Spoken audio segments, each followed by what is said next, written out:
Derry with the Los Angeles Kings. Mike Rupp now joins us. How you been, Mike? I'm doing well. Yourself? We're doing fantastic. Thanks very much for joining us again. We were just talking about your victory in New York a couple of nights ago. Certainly a huge boost to you guys to get Marc-Andre Fleury back between the pipes. Yeah, obviously having Flower in the net is a great confidence for our team. But Brent Johnson, we also have a heck of a lot of confidence in him, and he had a stellar game against Philly the day before. And right now both our goaltenders are playing pretty darn good hockey. Mike, Denny Potvin, and I want to take you back to the summer when actually you made the move from New Jersey to Pittsburgh. How did that all come about? Did it come about real quickly in the summertime, or were there other teams you were looking at? Yeah, it was kind of came about real quickly. I think that from a standpoint of having an idea or trying to gauge on what teams need in the leading up to July 1st, you sit down with your agent and you try to figure out what opportunities might be there. Pittsburgh was one of those teams that I held in high regard, and it was just about trying to see where their mindset was. And July 1st opened up, and they were one of the first teams to contact my agent, and I was pretty flattered by what they were saying and what they thought about me as a player. And it's obviously a great situation that I'm coming into as far as a team that is built to win hockey games and in the present time and in the future. And they obviously did that last year. And it was just it's been great. I mean, I couldn't ask for anything more. And it's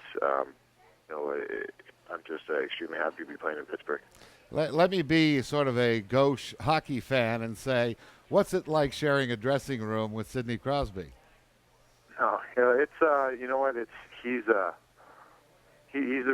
real deal. He's a great individual. He's a great kid. He's a great leader.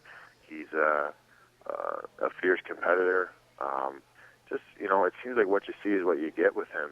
There's no he's a very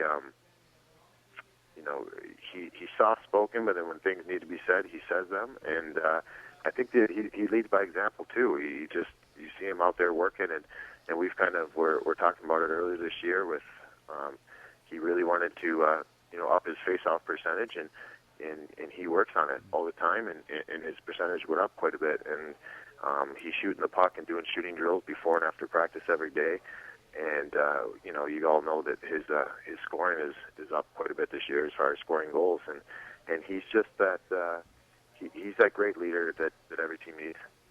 Well, Mike is one of 7 goal scorers with the Pittsburgh Penguins who have double digits in terms of goals this season. Mike with 11, of course, and he joins the likes of Matt Cook and, of course, Crosby and Malkin and Bill Guerin and Jordan Stahl and Pascal Dupuis and guys like that. That's very important, obviously, Mike, when you look at your team's success to have that scoring by committee almost. I mean, Crosby and Malkin are going to get theirs, and Billy Guerin is no stranger to putting the puck in the back of the net. But when you have guys go down, or when Malkin was struggling like he was, other guys seem to pick up the slack. And, hey, just heck, a couple of nights ago you had Chris Connor up from Wilkes-Barre Scranton, and he chips in with a pair of goals as well. And those are the types of contributions, I guess, Mike, that the great hockey teams need, right? Yeah, I agree. Those timely goals are pretty crucial in a lot of times in the season, and we've had our share of them as a team. And I think it's also important that you can't. Although Malkin and Crosby are such a huge part of this team, you can't expect them to every single night bail you out. And we have a great team that Jordan Stahl was carrying the load there for a while, and he had a hot streak and was keeping us in games and winning games. And I think that's a sign of a good hockey team that's scoring timely goals, and it's coming from different angles. And I think that makes it a little more difficult. By no means I don't think teams are coming in and they're not looking to shut me and Pascal Dupuis down. They're still looking at Sidney Crosby and Evgeny Malkin, but it's nice to be able to contribute in those ways too.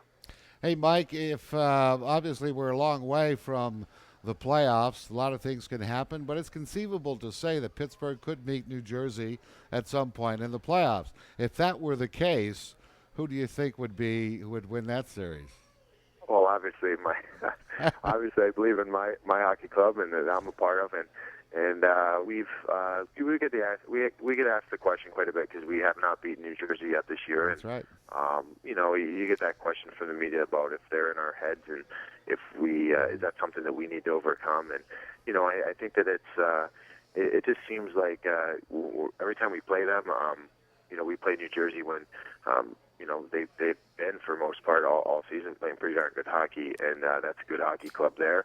And it seems like every time we play them, it just we start off the game and it's going well, and it's just something happens and we're down a goal, and it just seems like against that team that you kind of they're good at playing with the lead and not letting teams back into it. We've played them banged up a little bit too, and we're not making any excuses, but we look for those games. We had a couple big games this weekend, Philly and New York Rangers, and you're starting to feel now in the locker room, I think, that the energy that, hey, we've got this push that we have before the Olympic break, and then after that it's just going to be in high gear towards the end of the season, and we're looking forward to those opportunities to play teams like New Jersey and to get back out there and play against Washington again. And I think that that's a good thing, and we're very confident in our hockey club, and we're looking forward to playing those teams down the stretch.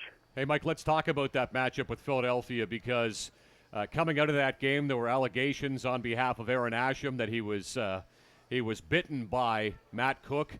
Going back to last season, the Penguins and Flyers had something with Scott Hartnell allegedly biting Chris Letang.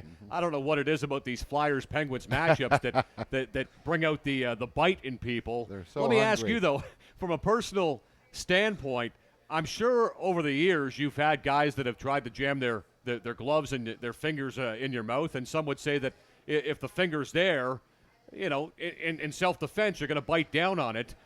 This stuff happens more times than we'd care to admit, does it not? No, I agree. It's frustrating when you're in a scrum, and I'm not a big fan of guys grabbing guys' faces from behind. And the natural thing, I think, that when you're pulling guys off is to try to aggravate them and get those grips on their faces, and I guess just kind of putting their face through the old grinder with their hands. And I'm not a fan of that. I think that if you're going to come in and pull a guy off a pile, you can pull him off in a different way. And if you really want to get in there, pull him off and square up with them and fight them. So I'm not a fan with some guys coming in like that. And I'm not by any stretch going to say that I don't know what happened in our game this past weekend. I wasn't out on the ice for that. I don't know, as far as what did and what didn't happen. But when a guy's got your fingers in places on your face that it probably shouldn't be, I think some things happen, and whether that happened or not, I think that there's different ways to get guys off a pile. Mike, I respect you. A lot of things need to stay in the dressing room. We don't need to ask more. Mike, you had your first hat trick this year. Am I correct? Yeah, I did. Do you find yourself in the Pittsburgh organization with maybe a little more of a green light to play offensive? You do have the double-digit scoring right now. Has your role changed offensively from having played in New Jersey? I don't think my role has changed at all. I think that I've been, I can't say enough about this coaching staff and the way that I feel. I'm speaking for myself, but I believe that all the players are in the same situation on our team where they want to get everything they can out of each player, and as long as we have this foundation, the way each of us play and the way each of us fit together as a puzzle, as long as that's there, they're not going to put any restrictions on you as a hockey player, and that's what I feel. I feel like they're confident in me, and I get shifts. I'm on the fourth line, but I get shifts playing with Sidney Crosby and Malkin and Jordan Stahl and playing on these other lines, spotted through the game. And I can't ask for anything more than that as a player, and it's a great situation. And a lot of us do that. Dan Bilesma does a great job of infusing guys in the lineup in different spots of the game where it just kind of seems like the right buttons are always pushed, and guys come through with a goal here, a goal there. Like I said, those timely goals are huge, and I just think my role definitely doesn't change. I just think that it's been allowed to broaden out a little bit. Mike, we've got hockey weekend across America coming up.